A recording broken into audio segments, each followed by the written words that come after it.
నాకు చాలా బాధ పెట్టిన విషయం ఏం తెలుసా, నాకు 2 నెలల ముందు అనుకుంటా నా ఫ్రెండ్ నుంచి ఒక మెసేజ్ వచ్చింది. నేను దాన్ని పెద్ద సీరియస్ తీసుకోలే.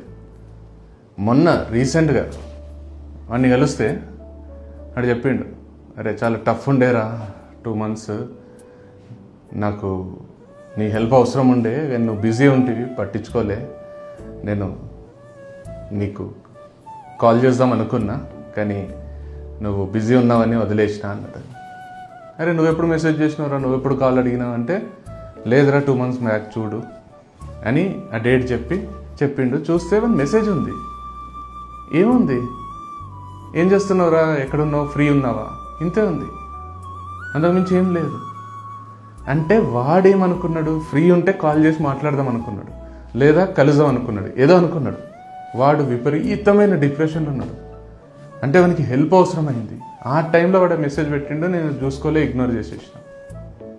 అయితే తర్వాత నేను ఎక్కడనో చదివిన ఒక హెల్ప్ అవసరం ఉన్న వాళ్ళకు, లేదా డిసప్పాయింట్మెంట్లను ఒక లో ఫేజ్లో ఉన్న వాళ్ళకు ఒకరి నుంచి జస్ట్ 8 minutes అవసరం ఉంటుందంట.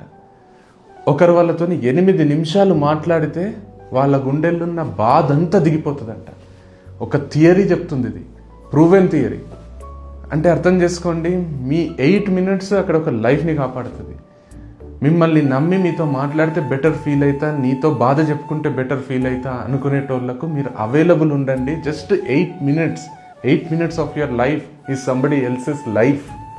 సో అర్థం చేసుకోండి, 8 minutes అంటే నేను మనతో చెప్పిన అన్నమాట. ఇక అరే ఇప్పటి నుంచి ఎప్పుడైనా మనం కోడ్ లాంగ్వేజ్ పెట్టుకుందాం రా, ఎవడైనా నిజంగా అంత హెల్ప్ అవసరం ఉంటే can you give me your 8 minutes అనే మెసేజ్ పెట్టేసి, లేదా డైరెక్ట్గా ఒకటే line, I want your 8 minutes, అయిపోయింది.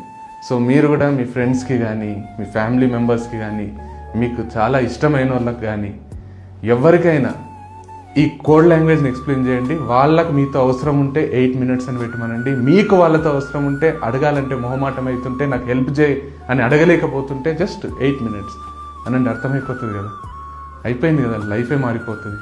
8 minutes ఒకరితోని ప్రేమగా అర్థం చేసుకునేటట్టు మాట్లాడితే అయిపోయిందంట. తెలుసా, ఎంత బాగుంది కదా. సో మనం అందరం దీన్ని ఇంప్లిమెంట్ చేద్దాం, ప్రాక్టీస్ చేద్దాం. 8 minutes గుర్తుపెట్టుకోండి.